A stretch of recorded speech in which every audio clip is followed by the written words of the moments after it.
The predator cubs hid under her bed. She left the door open and pretended not to see the emergency klaxons had been silent for 3 cycles now. But Mackenzie still checked the atmospheric seals twice before entering her quarters. Old habits from the war, Jesse would say. He always said she was too careful, too paranoid. But Jesse wasn't the one who'd found the Kravax hatchlings hiding in the ventilation system.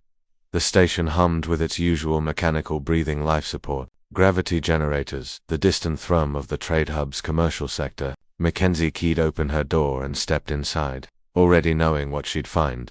The telltale scratches near the environmental controls, the faint ozone smell that Kravax young ones couldn't quite mask. And there, if she looked carefully at the shadows beneath her sleeping platform, 4 pairs of luminescent eyes watching her every movement. She set down her datapad and pretended not to notice. Long shift, she said to the empty room, stretching her arms above her head. Trade negotiations with the Centauri delegation took forever. You'd think after 200 years of commerce, they'd learn that humans don't respond well to threat displays. A soft chittering sound came from under the bed. Mackenzie suppressed a smile. She moved to her small kitchenette and began preparing dinner protein paste, reconstituted vegetables, and the NutriCubes she'd requisitioned from medical. She made sure to drop 1 cube, letting it roll across the floor toward the bed. Within seconds, a small, clawed appendage shot out, snatched it, and disappeared back into the shadows.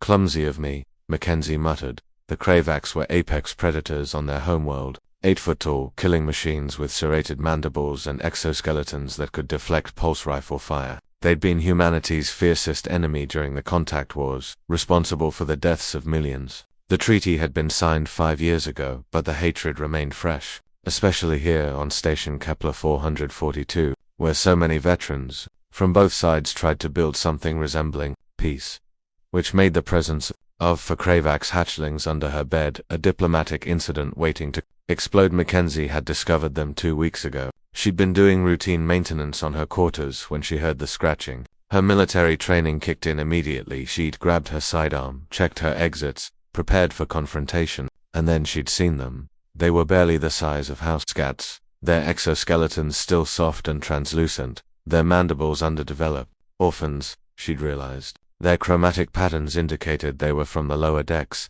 where the Kravax laborers lived in cramped, inadequate housing. Someone had either abandoned them or worse, she should have reported them. Protocol demanded it. Jesse, her partner in the station's security division, would have insisted on it. Instead, she'd left out food now as she ate her own meal. She could hear them emerging slowly from their hiding spot. They moved with the peculiar chittering gait of young Kravax, their exoskeletons clicking softly against the metal floor. She kept her gaze on her datapad, scrolling through maintenance reports she'd already read twice. One of them, the smallest, with a distinctive blue pattern on its carapace, approached her foot. It reached out with one trembling limb and touched her boot. Mackenzie didn't move. The hatchling made a sound, somewhere between a purr and a mechanical hum, the Kravax equivalent of contentment, she'd learned from her research. The others grew bolder, emerging fully to investigate the NutriCubes she'd scattered across the floor. You know, she said softly, still not looking directly at them, this would be so much easier if you were any other species. Centauri young ones, cute Delphinian spawn, adorable, but you're the children of nightmares. The blue-patterned one climbed onto her boot. My entire squad died on Kravax Prime, did you know that? 23 of us went down, only 3 came back. I watched your people tear through my friends like they were paper.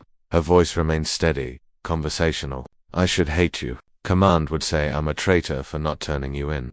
The hatchling on her boot began grooming itself, completely unconcerned with her confession. The door chimed. Instantly, all 4 hatchlings scattered back under the bed. Mackenzie stood, composed herself, and opened the door. Jesse stood in the corridor, his security uniform crisp despite the late hour. His dark eyes scanned her face with the practiced assessment of someone trained to spot lies. You've been avoiding me, he said. Busy week, Mackenzie. He stepped inside, and she saw his nostrils flare slightly. What's that smell? New air freshener? Ozone scent? Supposed to be calming. Jesse moved deeper into her quarters, his gaze sweeping the space with professional efficiency. Mackenzie's heart hammered against her ribs. If he looked under the bed, if he made them scatter, if he reported them. I need to tell you something, Jesse said, turning to face her. His expression was unreadable. There's been reports of Kravax young ones missing from the lower decks. 4 of them, Command thinks they might have been killed in retaliation. You know how some of the vets are. Mackenzie kept her face neutral. That's terrible. Yet Jesse moved toward the bed, and Mackenzie forced herself not to react. He sat down on the edge, and she could imagine the hatchlings pressed against the far wall beneath him. The thing is, I keep thinking about something you said once, about how we can't heal if we keep bleeding each other. He looked up at her, and there was something raw in his expression. If someone were protecting those hatchlings, he continued slowly, keeping them safe until we could figure out a better solution, I'd want to know, so I could help. The silence stretched between them like a taut wire. Finally, Mackenzie whispered, "Why?" "Because you taught me that mercy isn't weakness." Jesse stood and moved toward the door. "And because if we can't protect children, even the children of our enemies, then we don't deserve the peace we're trying to build." He paused at the threshold.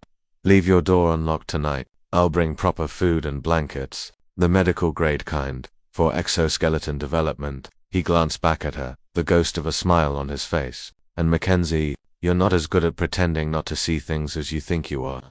After he left, Mackenzie sat down slowly on her bed. Beneath her, she heard the cautious emergence of 8 tiny legs, then 16, then 32. The hatchlings crept out, looking up at her with those luminescent eyes. The blue-patterned one climbed into her lap. "You know what?" she said softly, finally allowing herself to look at them directly. "Maybe we're all just trying to figure out how to stop hiding." Outside her window, Station Kepler 442 continued its eternal rotation, carrying humans and Kravax and a dozen other species through the darkness of space. Inside her quarters, 4 Predator cubs fell asleep in the presence of someone who'd once killed their kind without hesitation, and Mackenzie, veteran of the contact wars, left her door unlocked and waited for morning.